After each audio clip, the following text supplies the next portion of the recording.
Assalamualaikum warahmatullahi wabarakatuh. Perkenalkan, saya Livian Widianing Tias Ramadhani, NPM 20040403002. Di sini, saya akan memaparkan hasil pekerjaan saya, yaitu laba rugi dalam berwirausaha untuk memenuhi tugas mata kuliah Kewirausahaan 2. Yang pertama, pengertian laba rugi. Laporan laba rugi adalah bagian dari laporan keuangan suatu perusahaan yang dihasilkan pada suatu periode akuntansi yang menjabarkan unsur-unsur pendapatan dan beban perusahaan sehingga menghasilkan suatu laba atau rugi bersih.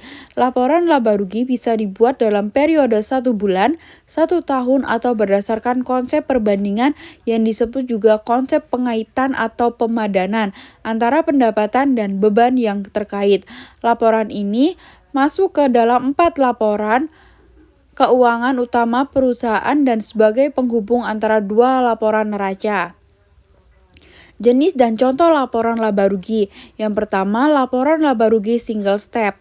Laporan laba rugi single step atau langkah tunggal hanya menunjukkan suatu kategori pendapatan dan satu kategori pengeluaran.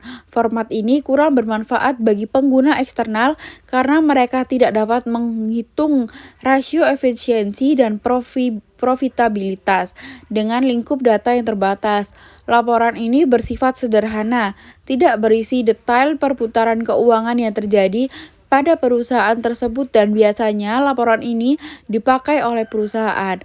Ini adalah contoh dari laporan single step. Selanjutnya, ada laporan laba rugi multiple step. Masih dari laman Wall Street Mojo, dalam laporan multiple step, akuntan harus memisahkan akun biaya ke dalam akun lain yang lebih relevan, lebih mendetail, dan dapat digunakan berdasarkan fungsinya. Beban pokok penjualan, biaya operasi, dan non-operasional dipisahkan dan digunakan untuk menghitung laba kotor, laba bersih, dan laba operasi. Laporan keuangan jenis ini biasanya sudah berdasarkan standar yang digunakan untuk pelaporan laba rugi perusahaan dagang besar atau perusahaan yang memiliki banyak pemangku kepentingan seperti kreditur dan investor. Berikut adalah contoh dari laporan laba rugi multi-step. Selanjutnya, ada fungsi laporan laba rugi. Yang pertama, untuk dijadikan bahan evaluasi keuangan. Ketika perusahaan sudah berjalan selama 1 bulan atau 1 tahun, pasti ada transaksi keuangan di sana, baik yang menghasilkan kerugian maupun laba. Akumulasi dari total finansial tersebut yang akan menjadi laba rugi perusahaan di bulan atau tahun tertentu. Jika keuangan tersebut dicatat lengkap dengan transaksinya, tentu atasan bisa mengetahui secara jelas asal-usul munculnya data finansial tersebut, sehingga bisa dilakukan perhitungan lebih menyeluruh ketika evaluasi nanti. Yang kedua, untuk mengetahui perkembangan perusahaan sedang berkembang bisa lihat dari kondisi keuangan di perusahaan tersebut.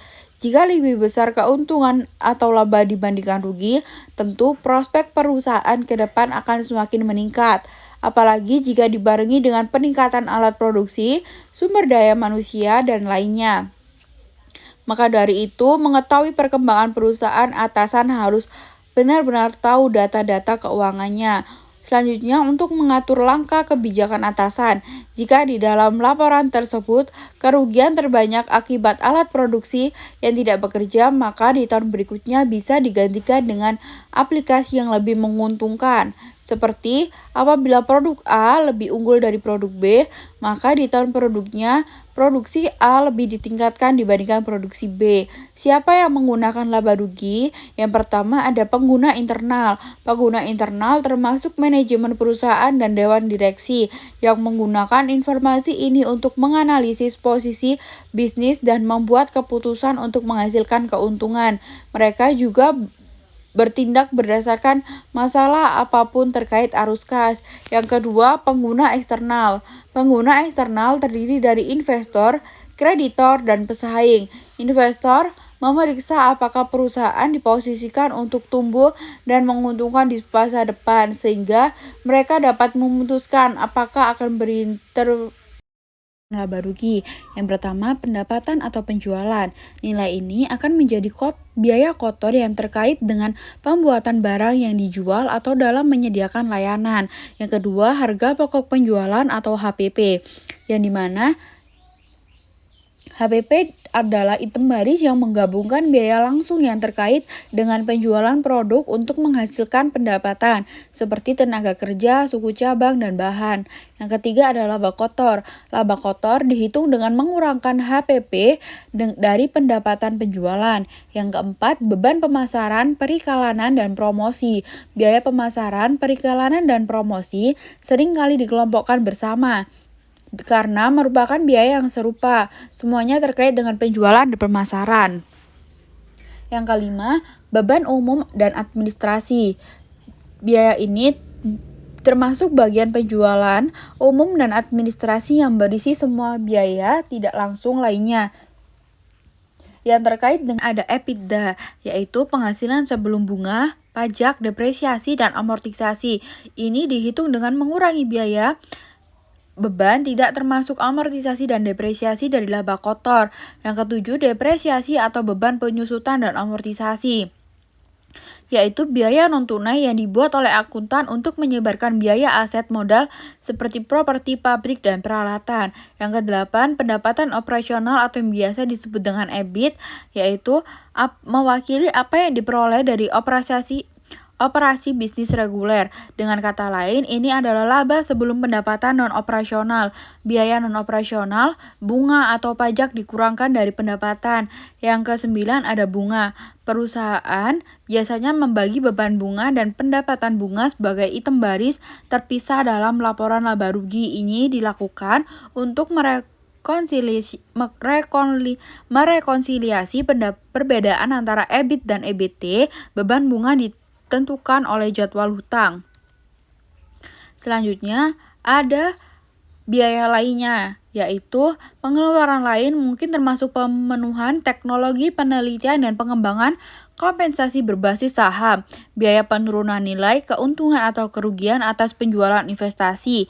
Yang ke-11 ada EBT atau pendapatan sebelum pajak, juga dikenal sebagai pendapatan sebelum pajak dan ditemukan dengan mengurangkan beban bunga dari pendapatan operasional. Ini adalah subtotal terakhir sebelum sampai pada laba bersih. Yang ke-12, pajak penghasilan. Pajak penghasilan mengacu pada pajak relevan yang dibebankan pada pendapatan sebelum pajak. Total beban pajak dapat terdiri dari pajak kini dan pajak masa depan. Yang ke-13, pendapatan bersih dihitung dengan mengurangi pajak pendapatan dari pendapatan sebelum pajak. Ini adalah jumlah yang mengalir ke laba ditahan neraca setelah dikurangi setiap dividen. Selanjutnya, ada strategi menghindari kerugian. Yang pertama, membangun rencana bisnis. Untuk mencegah kegagalan dan kerugian ke dalam bisnis, pemilik harus membuat rencana bisnis yang kuat dan menjalankannya secara akurat. Biasanya, pembuatan terjadi di awal perencanaan bisnis perusahaan. Pengusaha harus tetap memperbaruinya dan menetapkan lebih banyak tujuan masa depan sesuai dengan situasi bisnis. Yang kedua, mengurangi pengeluaran sebanyak mungkin. Hal ini bisa dimulai dengan mengurangi biaya persediaan. Perlengkapan kantor dapat ditemukan dengan harga yang jauh lebih murah jika diteliti dengan tepat. Yang ketiga, waspada terhadap pencurian. Cobalah memperkenalkan aturan keselamatan dalam bisnis untuk mencegah pencurian pelanggan atau staf. Lindungi data untuk menghindari serangan cyber. Sekian pemaparan materi dari saya. Apabila ada kata yang kurang tepat, mohon maaf. Sekian dan terima kasih. Wassalamualaikum warahmatullahi wabarakatuh.